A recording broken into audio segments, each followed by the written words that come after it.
Hi guys, we are back to test my unit. And ito, I turned it on and then I turned on the aircon to check kung gumagana ba yung auxiliary fan. So confirm hindi siya gumagana kaya tinapik ko and yun, gumana siya.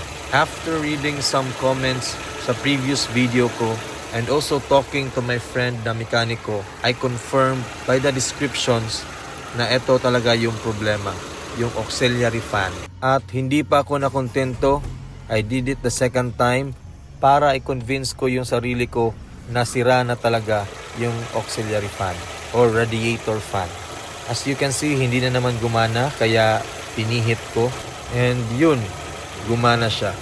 So without any further ado, ang plano ko ay i-DIY ito para ipakita sa inyo kung gaano kadali tanggalin yung radiator fan or auxiliary fan. So watch nyo lang yung video guys, and I am hoping na meron kayong matutunan in this video. But when you're moving, you can balance more.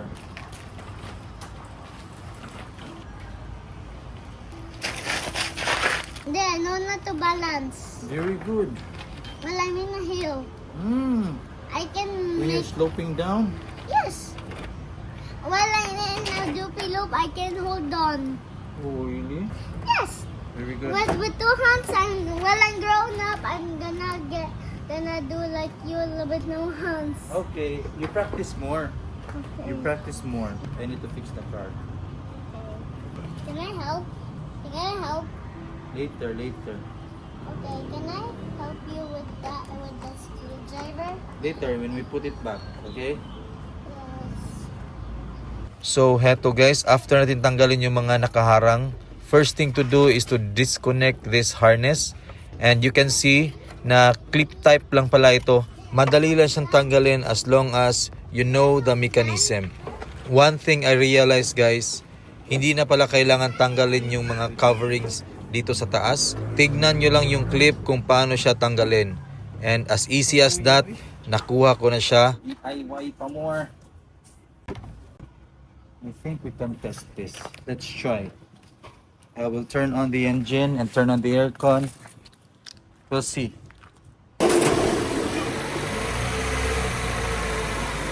Nag-high rev siya kasi na-pull down na. But try natin i-turn on ang aircon. Again.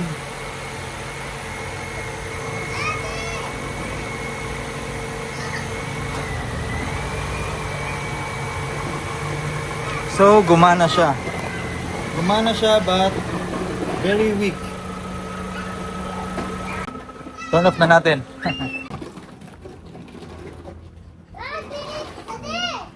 Sige na boys, do not stay here. Daddy, I'm right here. Yes, I know. Daddy, No, I'm your uncle. a car. Yes. Stop. No. Do not touch anything, ha? Okay na. Gideon, ayo, Gideon. Are you done? Yeah, I'm gonna bring this to the shop. Okay, thank you. Then where are you going? We cannot start the car, ha? So, do not touch anything here. Okay. Okay, so punta na tayo sa electrician para ipa-check ito kung repairable pa ba. If not, then no choice. We buy a new assembly. Buti na lang may motor ako na may top box at pwede kong lagyan ito para mas mabilis yung transportation natin. So we are here sa repair shop. This is a well-recommended electrician dito sa Lapu-Lapu. This is located in front of Queensland, Mactan. Just look for Sir Jesse. Siya ang head electrician. At yun na nga, pinukpok at sinira. Binaklas na yung auxiliary fan natin para malaman kung ano talaga yung sira at kung pwede pa ba siyang ayusin. Relax lang kayo guys. Huwag kayong mag-alala. Okay lang yan. Ganyan talaga ang pagbukas ng mga motor. Pero ganito, di ba? Carbon brush on purot na. Muna yung dukduk ko na lang para muliho. Oo, sisi. Sige. Asan ni Dapita? Dihara? Balingit, auto parts, ha? Balingit. Okay. Sige. So, confirm talaga na carbon brush yung sira ng auxiliary fan. Carbon So, brush? repairable siya.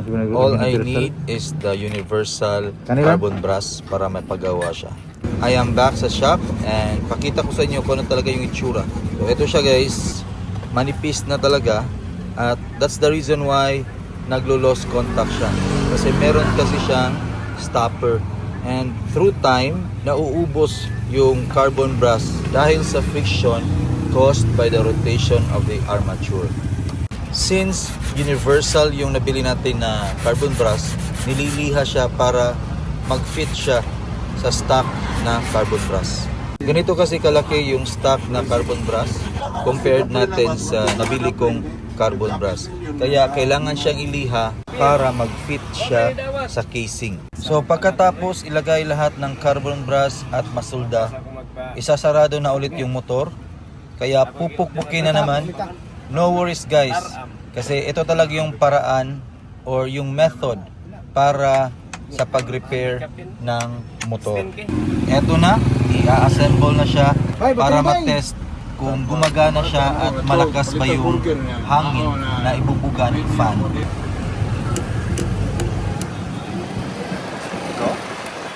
Ito? Binigay kong mabirhitan eh. So ayan guys, it's all done and it's bayad time. Eto siya guys, ready para isalpak sa unit ko. Alright, okay na. Kaya uwi na tayo guys, I'm excited to do this. Okay, just come back here when I'm done, okay? So ayun guys, pinauwi ko muna si Caleb kasi he was so excited to play with me. But I need to finish this para all goods na yung unit ko. So ito na siya guys, already fixed. Kakabit na lang natin. Again, just a reminder, hindi nyo na kailangan tanggalin itong mga covering sa taas. So, pwede nyong sabihan yung mga mekaniko nyo na gagawa sa unit nyo para hindi na sila matagalan. Sa pagsalpak, pag narinig nyo na yung click goods na yan, inaalog-alog ko pa para ipakita sa inyo na sakto na talaga yung setting at hindi na siya natatanggal. So, after this guys, so naikabit ko na siya. Ito, all you need to do is to reconnect this one.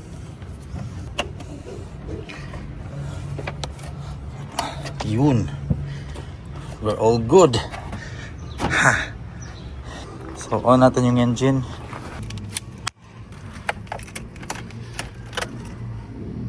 Oh. All right.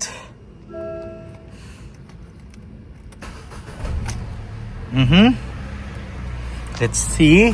So, syempre, hindi yan umaandar. So, syempre, hindi yan umaandar. No, hindi siya umaandar.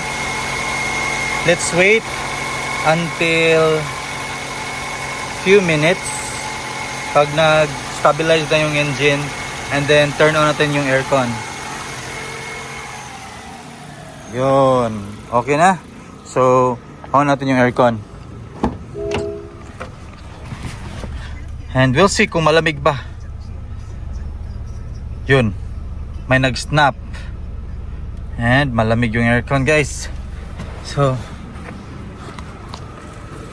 okay na. Yun. Umiikot na siya at malakas yung hangin niya. Malakas yung buga. I don't know if you can hear it. Pero it's all goods. No need to tap. Kasi nga, connected na siya lahat. Yung carbon brass. Alright?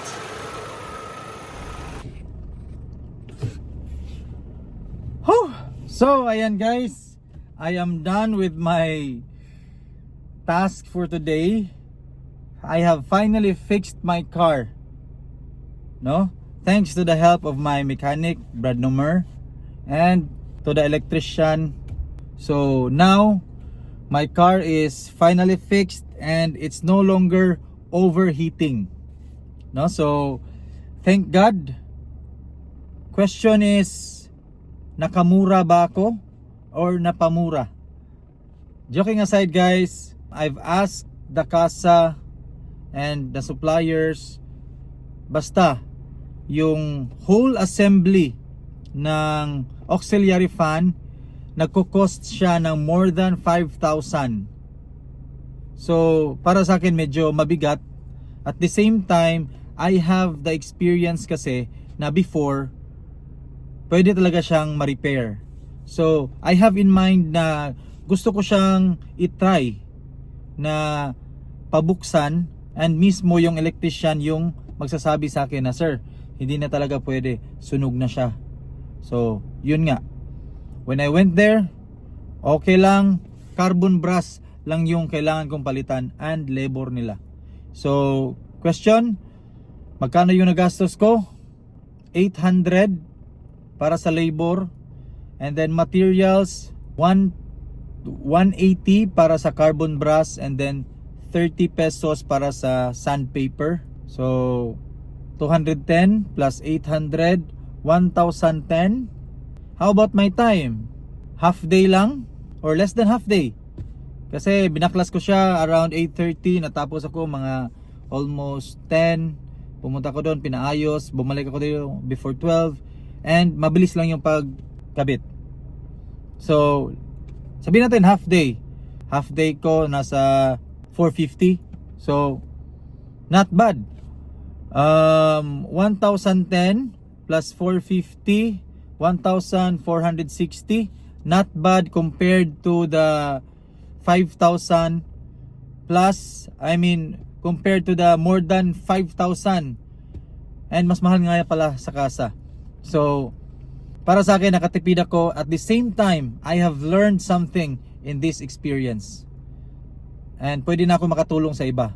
So that's it, guys. Thank you so much.